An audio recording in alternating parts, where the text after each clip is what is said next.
Everyone thought she was happy, but they were wrong. A story about depression. Hello, everyone. Welcome to Love and Motivation. And today, here on the channel, we will talk about everyone thought she was happy, but they were wrong. A story about depression. Interested? Stay with me in this video and let's reflect on this history together. What if the person who seems perfectly fine on the outside is actually fighting one of the hardest battles imaginable on the inside? What if depression isn't always visible? What if it hides behind smiles, achievements, and everyday routines? Today's story follows a young woman named Emily. Her story is fictional, but the struggles she faces are very real for millions of people around the world. And through her journey, we'll learn what depression is, how it manifests itself, and why hope is always possible. Chapter 1: The Perfect Life. Emily was 28 years old. She had a stable job, a comfortable apartment, friends who cared about her, and a loving family. From the outside, everything seemed perfect. Her co-workers admired her, her friends enjoyed spending time with her, her social media pages were filled with smiling photos and happy memories. Everyone assumed she was doing well,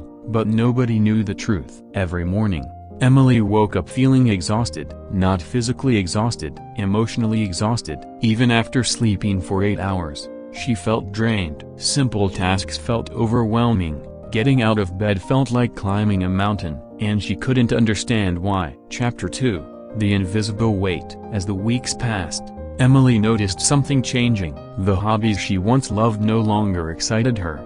She stopped reading books, stopped painting, stopped going out with friends. Her favorite activities began to feel meaningless. One evening, her best friend Sarah called. "Want to grab dinner tonight?" Emily stared at her phone. Normally she would have said yes immediately, but this time she replied, "Sorry, I'm tired." The truth was she wasn't tired, she just didn't have the energy to pretend she was okay. One dinner became two became 5. Soon, Emily was avoiding almost everyone. This is one of the ways depression can manifest itself. Social withdrawal. People begin isolating themselves, even from those who care about them, not because they want to be alone, but because interacting with others feels emotionally exhausting. Chapter 3: The Voice in Her Head. As months passed, Emily's thoughts became increasingly negative. A voice seemed to follow her everywhere. "You're not good enough. You're failing. Nobody really cares. Nothing will ever get better." Every mistake felt enormous. Every challenge felt impossible. Even compliments felt meaningless. When people praised her work,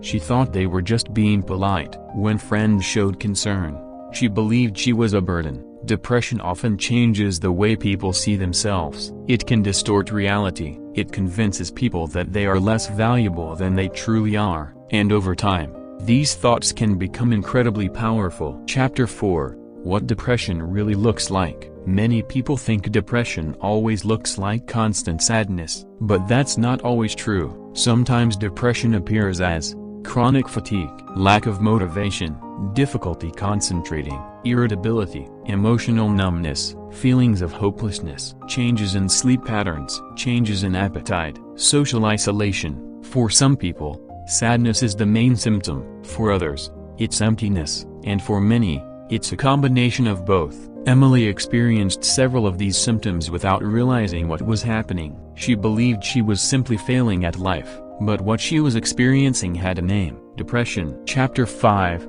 The Breaking Point. One rainy afternoon, Emily sat alone in her apartment. The dishes had been sitting in the sink for days. Laundry was piled on the floor. Her phone contained dozens of unanswered messages. And for the first time, she admitted something to herself: "I can't keep doing this alone." Tears filled her eyes, not because she was weak, but because she was exhausted from fighting a battle nobody could see. Sometimes the strongest thing a person can do is admit they need help, and that moment became the turning point in Emily's story. Chapter 6: Reaching Out. The next day, Emily called Sarah. For a moment, she almost hung up, but instead, she spoke honestly. "I'm not okay." There was silence. Then Sarah replied, "Thank you for telling me." No judgment, no criticism, no lectures, just compassion. That conversation changed everything. Soon after, Emily began speaking with a mental health professional. For the first time, she learned that her struggles weren't signs of weakness,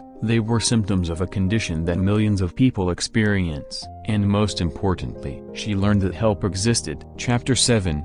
Healing takes time. Recovery wasn't immediate. There were good days, and there were difficult days. Some mornings still felt heavy, some challenges still seemed overwhelming, but little by little, things began to improve. Emily started taking small walks, she reconnected with friends, she returned to painting, and she stopped expecting perfection from herself. One step at a time, one day at a time. Healing isn't always dramatic. Sometimes healing looks like tiny victories repeated consistently. Chapter 8.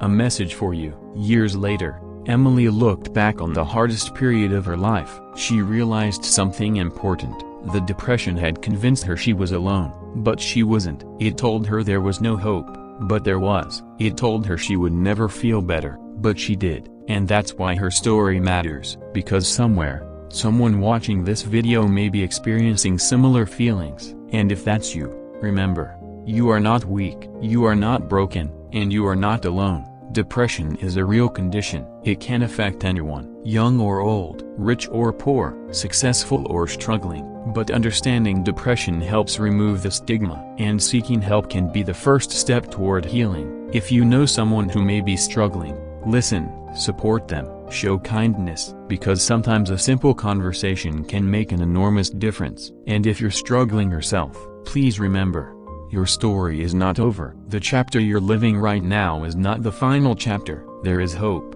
there is help, and there is a future waiting for you. If this story touched your heart, subscribe to Love and Motivation for more inspiring stories, mental health awareness content, emotional healing journeys, and motivational videos. Like this video, share it with someone who may need encouragement today, and leave a comment below. What message of hope would you give to someone facing depression? Thank you for watching, and remember, even after the darkest storm, the sun eventually rises again.